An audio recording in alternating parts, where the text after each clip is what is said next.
Senhor esteja convosco. Ele está no meio de nós. Proclamação do Evangelho de Jesus Cristo segundo Lucas. Glória a vós, Senhor. Naquele tempo, houve entre os discípulos uma discussão para saber qual deles seria o maior. Jesus sabia o que estavam pensando. Pegou então uma criança, colocou-a junto de si e disse-lhes: Quem recebe esta criança em meu nome, estará recebendo a mim. E quem me receber, estará recebendo aquele que me enviou. Pois aquele que entre vós for o menor, esse é o maior. João disse a Jesus: Mestre, vimos um homem que expulsa demônios em teu nome. Mas nós lo proibimos, porque não anda conosco. Jesus disse-lhe: Não o proibais, pois quem não está contra vós, está a vosso favor. Palavra da salvação. Glória a vós, Senhor. Isso, podemos nos assentar. Vamos assentar? Inclinai o vosso ouvido e escutai-me, ó Senhor. Inclinai o vosso ouvido e escutai-me. Inclinai o vosso ouvido e escutai-me, ó Senhor. Inclinai o vosso ouvido e escutai-me. Louvado seja nosso Senhor Jesus Cristo. Para sempre seja louvado. Meus caríssimos irmãos, ao longo dessa semana nós escutaremos as leituras, principalmente a primeira leitura, que será tirada do livro de Jó, que é um livro conhecido por muitos de nós que estamos aqui. Mas, no entanto, eu quero destacar uma realidade que está presente no livro de Jó, que às vezes pode passar despercebido para todos nós. É fato que eu vou me deter em primeiro lugar das provações que Jó sofreu. Ou seja, Jó era um homem justo, um homem temente a Deus, um homem que buscava a santidade, um homem que buscava educar os seus filhos na lei de Deus. Até mesmo se nós formos olhar ao longo de toda a história de Jó, nós não vamos encontrar Jó, olha o bonito disso, Rubens e Tânia, nós não encontramos Jó oferecendo reparação pelos pecados dele. Mas quando ele ia oferecer algum animal, ele oferecia tendo em vista se os filhos tiverem pecado, ele já oferecia pedindo a Deus para abrandar a sua ira, para que nem mesmo os pecados dos filhos fossem pecados graves diante de Deus. E olha que bonito para este homem, para este pai, também para a mulher, para a mãe, perceber que os filhos viviam em harmonia, viviam bem. Os filhos conviviam, os filhos faziam festa. Isso era alegria para o coração dos pais. Até mesmo os pais que estão aqui, eu posso até mesmo perguntar para vocês, porque eu sei que essa é a alegria da minha mãe, essa é a alegria do meu pai. Não existe maior alegria, existem as pequenas alegrias. Um filho que passa para uma faculdade, começa a fazer uma faculdade, é uma alegria para os pais. Os filhos que se casam, é uma alegria para os pais. Aqui eu estou vendo tantas crianças, graças a Deus, até mesmo o testemunho dessa linda criança. Qual que é o nome dele mesmo? Esqueci? Abraão. A primeira palavra, ele estava com muita dificuldade de falar. A primeira palavra que essa criança falou foi a palavra paixão. Rezando o texto da Divina Misericórdia. Vamos aplaudir essa graça. Não dá tempo, está bem ali a criança, o Abraão. Os pais rezavam, estavam preocupados. Foi uma vitória quando o filho começou a falar. A primeira palavra que ele falou foi a palavra paixão. Escutava o texto da misericórdia. E nessa escuta da repetição que nós fazemos, pela sua dolorosa paixão, a primeira palavra que ele falou foi paixão. Estão aqui para testemunhar essa graça de Deus. Isso é uma vitória. É uma graça para os pais. É uma vitória para a vida do vosso filho. Mas a graça mesmo, a vitória quando tem mais de um filho, é quando eles vivem em harmonia. Quando eles vivem bem. Quando não acontece divisão, brigas. Tem aquelas pequenas desavenças, porque irmão é irmão. Mas quando isso não racha, quando isso não rompe a unidade, e Jó e sua esposa contemplavam isso nos filhos.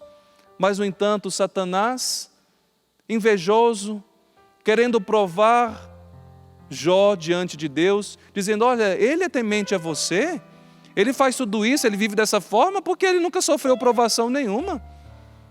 É benquisto por todos, tem uma boa renda financeira, mas deixa eu tocar em Jó agora. E Deus permitiu, segundo o relato do livro de Jó. Se nós formos contar, são mais ou menos 7 provações que Jó sofreu. E aqui, antes de passar as provações que Jó sofreu, eu quero falar para você, e digo para mim também, quando nós passamos por provações, não é sinal que nós estamos pecando. Quando nós estamos passando por provações, não é sinal que nós estamos desagradando a Deus. O justo passa por provações. O justo passa por dificuldades.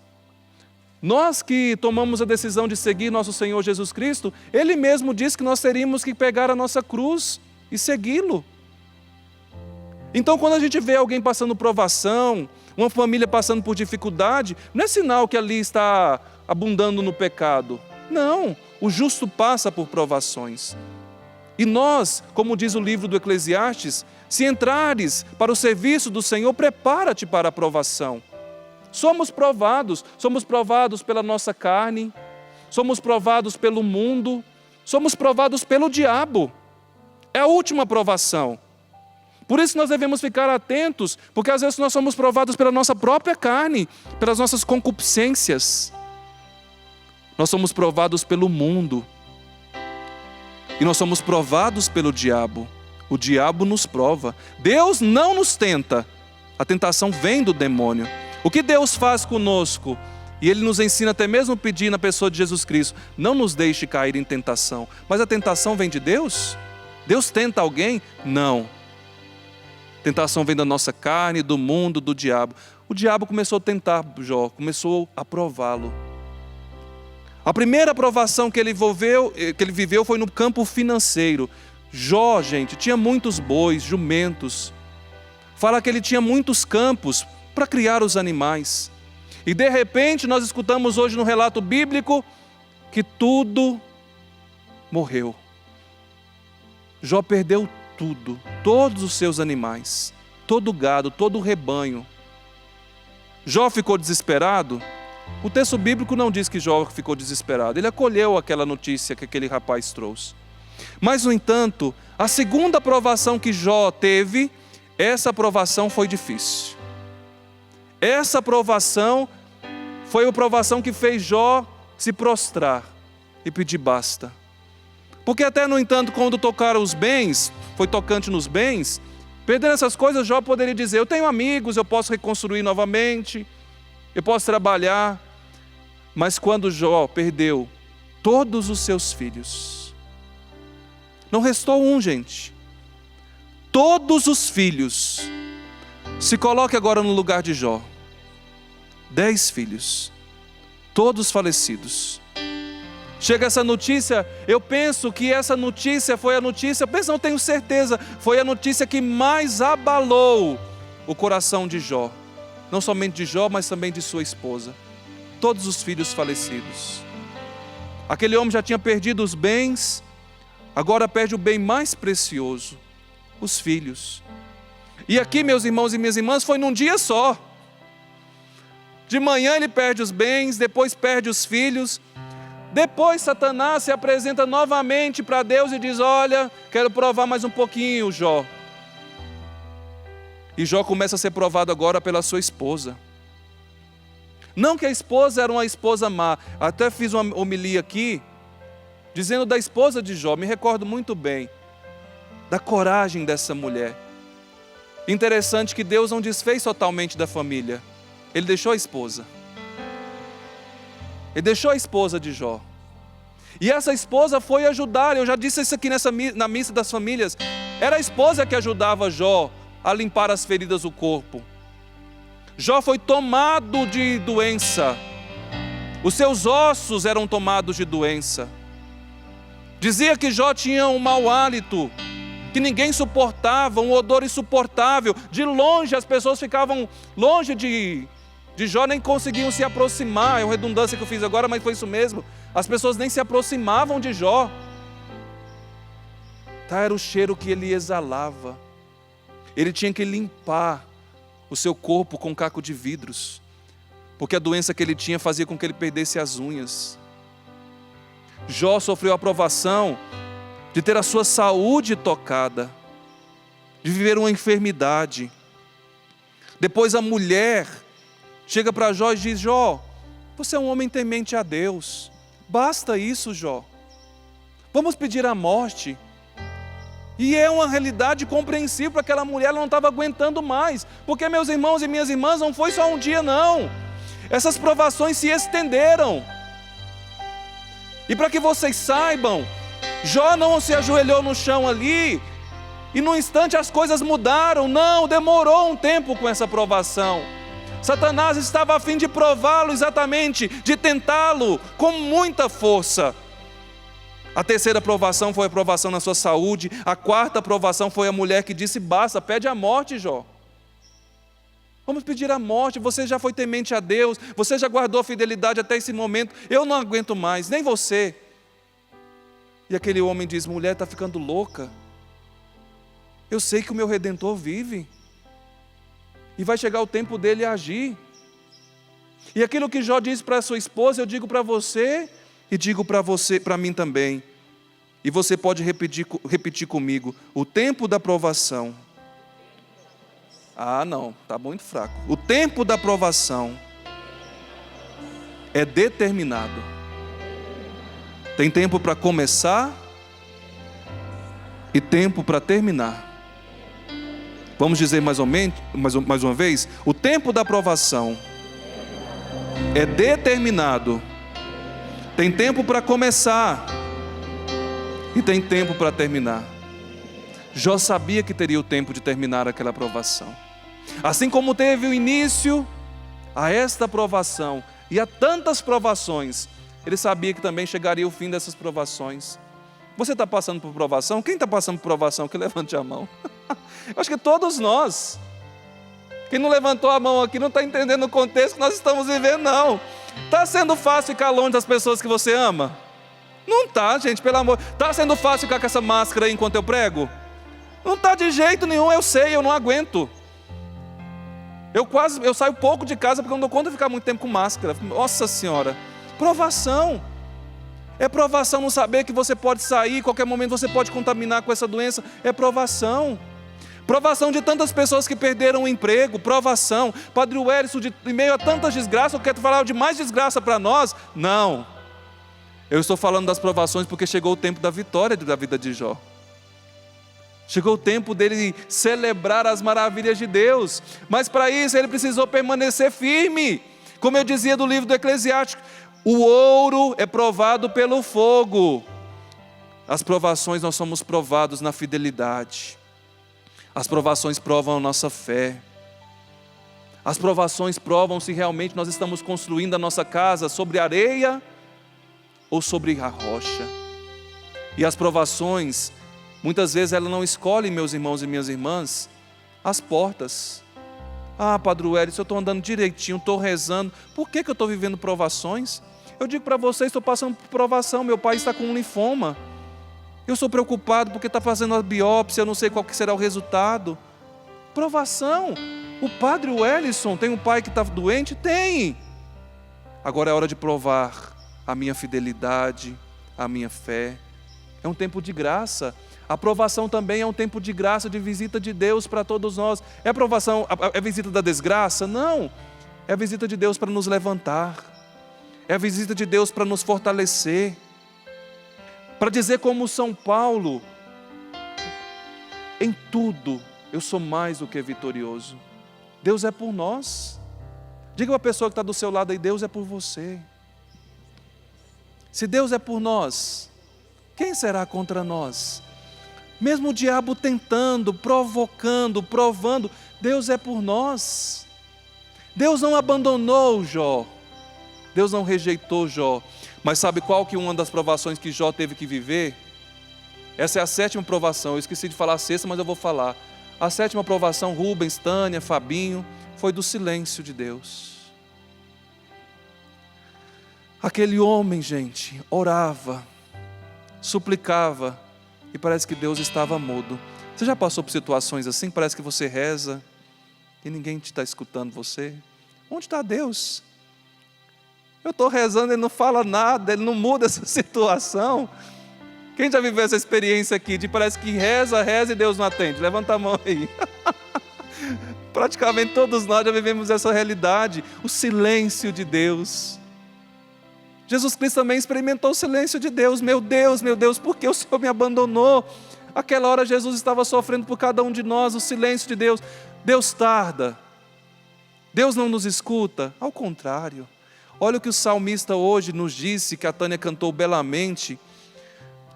Se o salmista disse isso para nós, é sinal que Deus nos escuta. Olha aqui, ó.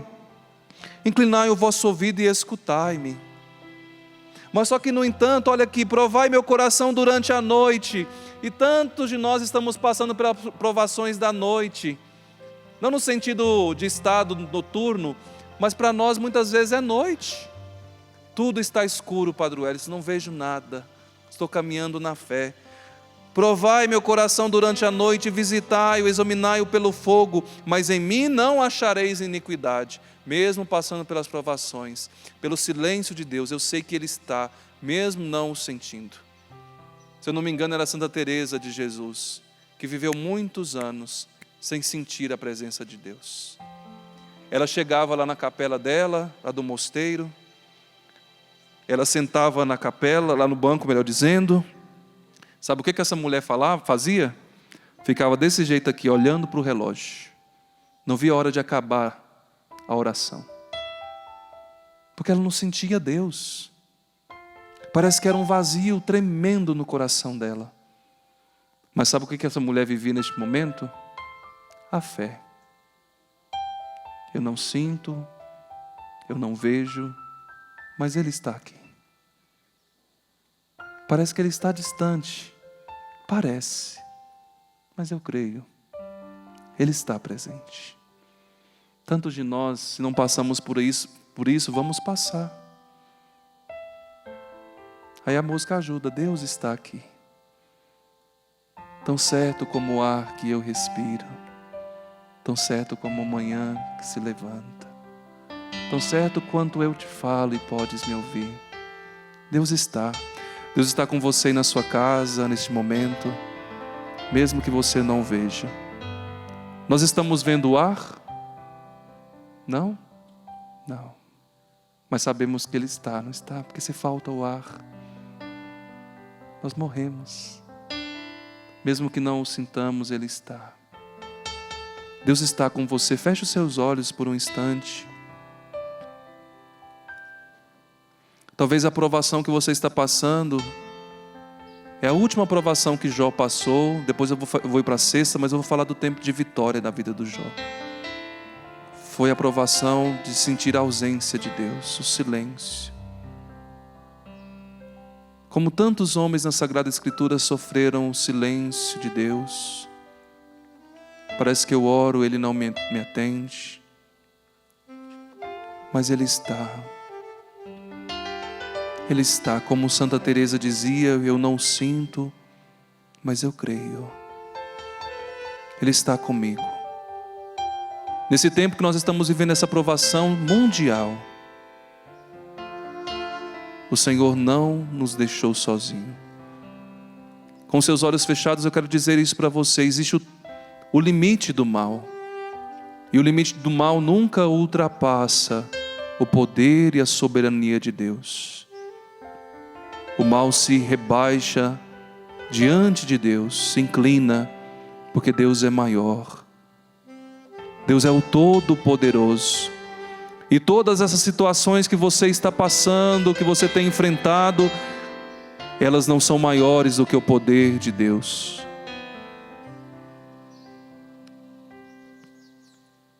Deus está aqui, tão certo como o ar que eu respiro. Cante isso. Tão certo como a manhã que se levanta, Tão certo como eu te falo e tu podes me ouvir. Tão certo. Tão certo como o ar que eu respiro. Tão certo como a manhã que se levanta. Tão certo como eu te falo e tu podes. Põe a mão sobre o seu coração. Você que está em casa, cante. Deus está aqui. Deus está aqui. Nós cremos em todos os momentos. Tão certo como o ar que Ele está. Respiro. Tão certo como a manhã que se levanta. Tão certo como eu te falo e tu podes me ouvir. Eu gostaria que você pudesse falar com Deus agora. Fale com Ele agora, se Ele está. Eu creio. E toda a liturgia nós dizemos: o Senhor esteja convosco. E nós respondemos: Ele está no meio de nós. Ele está no meio de nós. Ele está passando e colocando o ouvido perto de cada lábios que estão aqui, de cada boca, nos escutando. Até mesmo sussurrar aquilo que você não consegue muitas vezes colocar em palavras. Mesmo que antes dessas palavras chegarem, o Senhor já as conhece. Mas fale com Ele. Fale para o Senhor que tantas vezes você tem se sentido sozinho. Fale para o Senhor das provações que você está enfrentando. E vai pedindo ao Senhor que você quer fé, que você quer fidelidade, que você quer a unção do Espírito Santo sobre Ele. Fala para o Senhor dos seus sonhos. Até mesmo peça perdão, porque em meio às provações tantas vezes nós murmuramos, nós blasfemamos. Ele está aqui no meio de nós. Ele passeia no meio de nós. Ele senta do nosso lado para nos escutar. Ele é o Emanuel, Ele é o Deus conosco. Ele está tão próximo, Ele está conosco. Deus está aqui. Ele está tão certo como o ar que eu respiro. Tão certo como a manhã que se levanta. Tão certo como eu te falo e tu podes me ouvir. Tão certo como o ar que eu respiro. Tão certo como a manhã que se levanta. Tão certo como eu te falo e tu podes me ouvir. A sexta provação de Jó, para nós encerrarmos a provação e irmos para a vitória, foi que Jó foi perdendo a reputação dele. E por perder a reputação, ele foi perdendo também os amigos. Jó era um homem benquisto, aprovado. Ele tinha uma reputação moral que todos aprovavam. Mas Jó começou a sofrer aprovação, e sabe o que começou a acontecer? Os amigos se afastaram. Os amigos começaram a questionar: Jó não era um homem tão justo e sofrendo tudo isso? Alguma coisa ele fez contra Deus. E depois você pode pegar o livro de Jó. Ele chegou até mesmo a fazer jejum 7 dias com os amigos, e Deus não respondia. E os amigos disseram: realmente, Jó, você fez uma coisa gravíssima, você pecou, por isso que Deus se afastou de você, por isso que você está sofrendo provação. Quando nós estamos passando pelas provações, quantos nos julgam? Quantos se afastam de nós? Ter amigos no tempo da bonança é fácil, não é? Amigo da bola, amigo da cerveja, as amigas do salão de beleza, mas sofre provação. Meu Deus, cadê os amigos? Jó começou a sofrer a reputação moral. o afastamento dos amigos. Quando Jó chegava, meus irmãos e minhas irmãs, na casa das pessoas, elas comentavam umas para as outras: olha quem está chegando é Jó. Você não conhece Jó não? Jó era conhecidíssimo. As pessoas passavam na casa de Jó porque ele era um homem comerciante também. Foi somente Jó perder tudo, que o principal também que ele foi perdendo foi a reputação. Gente, perder a reputação é uma coisa terrível. As pessoas falarem mal de nós sem nos conhecer, denegrir a nossa imagem. Pode perder dinheiro, mas perca a sua reputação, perca a boa fama. Jó zelava por isso de uma maneira extraordinária. Ele foi perdendo. Mas, no entanto, e quero terminar por causa do tempo, depois você pode continuar lendo o livro de Jó, e nós vamos ler, amanhã vai ser omitido por causa da festa dos arcanjos. Mas no finalzinho, Rubens e Tânia, vocês que estão aqui, vocês que estão em casa, me chama muita atenção isso. É o último capítulo de Jó, capítulo 42. Nós sabemos que Jó teve tudo restituído. Mas não sei se vocês já ficaram atentos do que Jó, em primeiro lugar, foi restituído. Sabem? Não? Vocês sabem do que Jó, em primeiro lugar, foi restituído? Sim ou não? Não. Os bens, não. Os amigos, não. A família, não. Versículo 10, do capítulo 42. Então, o Senhor mudou a sorte de Jó, quando este intercedeu por seus amigos. Então, o Senhor mudou a sorte de Jó, quando este intercedeu por seus amigos. Sabe o que foi restituído Jó em primeiro lugar? A sua autoridade espiritual. A intimidade com Deus. A comunhão com Deus. Jó parou na presença de Deus para interceder.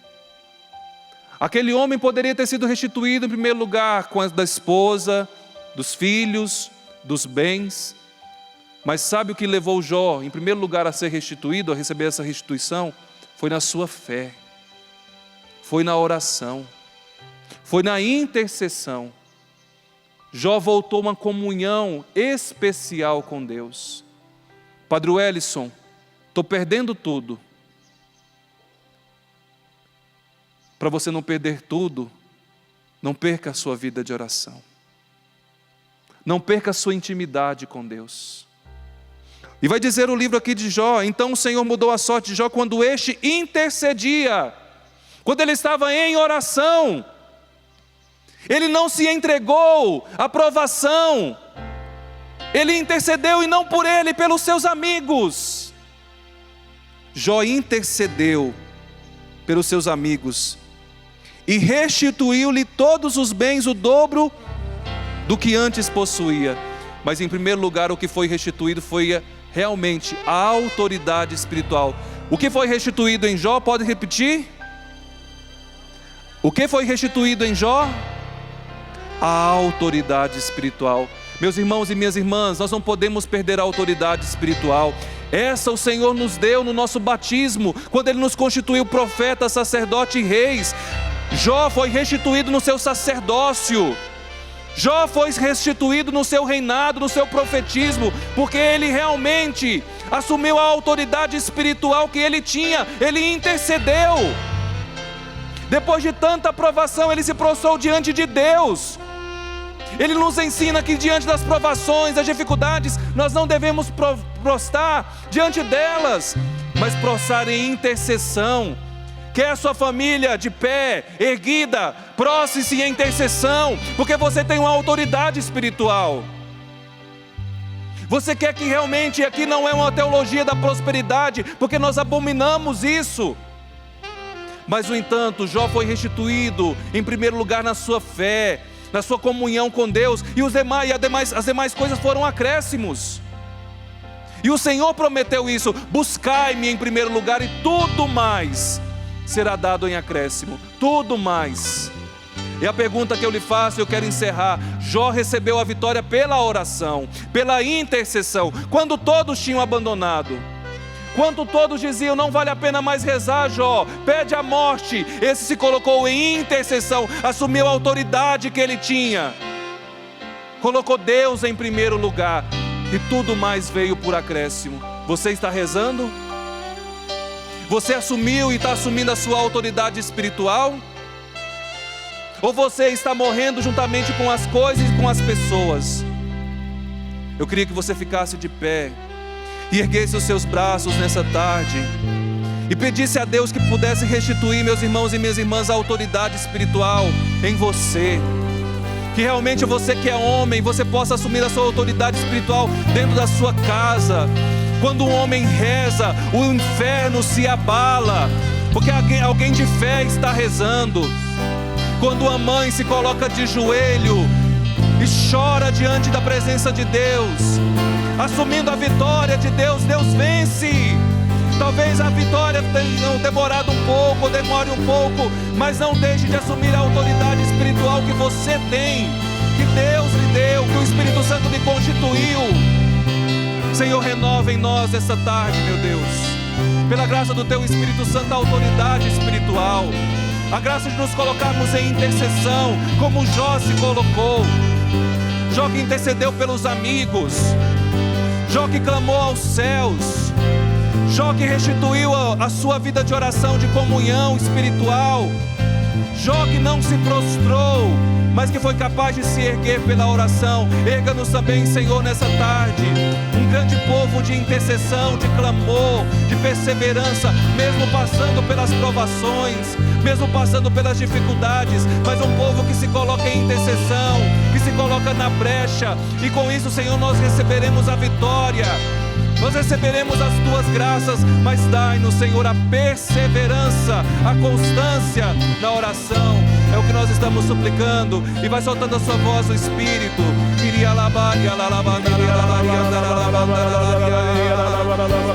Renova, Espírito Santo, a nossa autoridade espiritual. Renova, Espírito Santo, a nossa comunhão.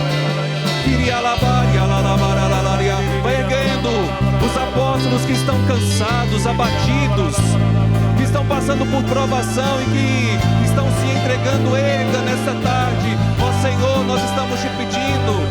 Aqueles que estão passando por provação na saúde, financeiramente, perdendo até mesmo os entes queridos, renova nessa tarde, ó Senhor, a autoridade espiritual. Nós estamos clamando, porque o céu está aberto para derramar essa graça. Assim como Jó, Senhor, foi restituído, não somente nos bens materiais, não somente tendo mais filhos, não somente restituindo o matrimônio, mas a autoridade de Jó foi restituída. E essa mesma autoridade, Senhor, nós estamos pedindo, nós estamos desejando, Senhor. Nessa tarde, eu sinto que o Senhor está levantando intercessores. Você que tinha desanimado na sua oração, você que tinha desanimado na sua intercessão, por aquela pessoa da sua família, que até parece que quanto mais você reza, mais afastada de Deus ela fica, mais o inimigo age. E você estava vivendo tantas lutas, tantas situações, parece que uma atrás da outra, você não estava nem tendo fôlego para poder respirar direito diante de tanta batalha, e já estava querendo desanimar, desistir, mas hoje o Senhor diz não. Ele levanta os intercessores, Ele te levanta na oração, para que você não deixe de rezar, de pedir pelos seus, seja os seus filhos, seja a sua família, aquela pessoa que agora o Espírito Santo te mostra, essa mesma, porque é filho amado de Deus, é filha amada de Deus, e o Senhor também quer restituir a vida a essa pessoa, a salvação, a conversão. Muito obrigado, Senhor. O Senhor nos levanta no dia de hoje, o Senhor nos põe de pé, Senhor. Muito obrigado. A imagem que o Senhor me concede é de um oceano muito grande, e era uma multidão de pessoas, e as pessoas estavam à margem, à beira deste oceano, muitas delas machucadas, feridas, com faixa na cabeça, outras com faixa nos braços. E algo impulsionava elas a se aproximarem da margem daquele oceano e mergulharam. Quando elas mergulhavam nesse oceano, elas levantavam restauradas, sem faixas, sem machucaduras, sem feridas. E eu dizia: Senhor, o que é isso? Ele dizia: esse oceano é o meu coração misericordioso. Mergulhe sem medo, mergulhe sem medo, que o Senhor, Ele quer curar as nossas feridas, as nossas machucaduras, feridas emocionais, feridas psíquicas. Mergulhe no oceano da misericórdia do Senhor.